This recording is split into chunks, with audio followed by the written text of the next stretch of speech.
শাসনটি আপনাকে উন্নয়ন না গণতন্ত্র এরকম একটি চয়েস দিয়েছিল, অ্যাজ ইফ এটা আইসক্রিম, আপনি ভ্যানিলা না চকলেট এরকম বেছে নেবেন।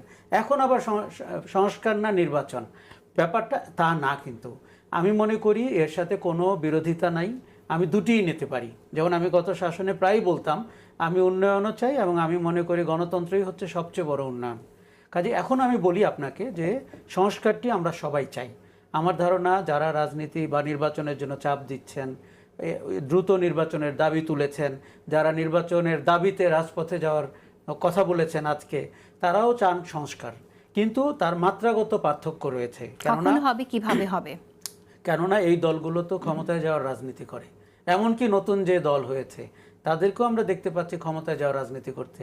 তারা মুখে জনতার কথা বলছে, কিন্তু তাদের অনেক কর্মকাণ্ড কিন্তু ক্ষমতায় যাওয়ার নিশ্চিত তরিকা, যেটা যে কালো চিহ্নিত কাউন্সিলর, কমিশনার, স্থানীয় পর্যায়ের পলাতক আওয়ামী লীগ এবং দুর্নীতিবাজ, তাদেরকেও মালা দিয়ে বরণ করে নেওয়ার একটা চেষ্টা, এটি আমাদেরকে সংবরণ করতে হবে। কেননা আপনি জানেন যে এখান থেকেই মানুষ শেখ হাসিনার বিরুদ্ধে দাঁড়িয়েছিল, জীবন দিয়েছিল, আহত হয়েছিল। আমি যদি আপনাকে বলি যে ন্যূনতম সংস্কার করে দেখুন, নির্বাচন করতে গেলেই বাংলাদেশের প্রয়োজনীয় অন্তত 35 থেকে 40 ভাগ সংস্কার আপনার করতে হবে।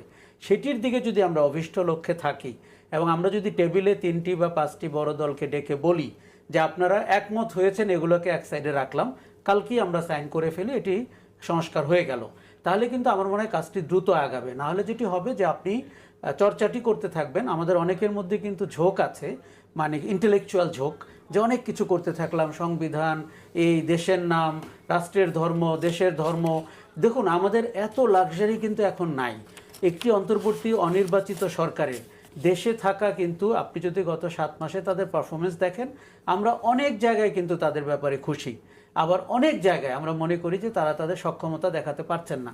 এবং আমরা যে আশঙ্কাটি প্রতিবেশী ভারত কিংবা পলাতক আওয়ামী লীগ থেকে দেখে থাকি, সেটি একটি নির্বাচিত সরকার করতে পারে। কিন্তু সেই নির্বাচিত সরকার যদি কোনো সংস্কার ছাড়া নির্বাচিত হয়, আমি আপনাকে লিখে দিতে পারি হাসিনা শাসনের চেয়েও খারাপ শাসন হতে পারে। কেননা তা আমরা তো নিকট অতীত ভুলে যাই এবং আমরা অপেক্ষা করছি সেই মহেন্দ্র ক্ষণের জন্য যেদিন আমি প্রধানমন্ত্রী হব। আপনি দেখুন আজকে বাজারে যদি এই কথা চাউর হয় যে 2বারের বেশি কেউ প্রধানমন্ত্রী হতে পারবে না, সেটিতেও বিএনপি দ্বিমত করছে, অথবা সংসদের মেয়াদ 5 বছর থেকে 4 বছর করা হবে, সেটি কিন্তু বিএনপির রাজনীতির জন্য ভালো না। কেন মনে হচ্ছে? কারণ মনে হচ্ছে যে নির্বাচনটি ঘনিয়ে এলে আপনার ক্ষমতায় যাওয়ার সম্ভাবনা বেশ, এই জন্য আপনি এই জায়গায় দর কষাকষি করছেন। আমি শুধু রাজনীতিবিদদেরকে একটা কথা বলতে চাই, একজন ভদ্র মহিলা 41 সাল পর্যন্ত ক্ষমতায় থাকতে চেয়েছিল। এই ছেলেরা যদি রাস্তায় নেমে জীবন না দিত, হয়তো উনি 41 পর্যন্ত ক্ষমতায় থাকতেন।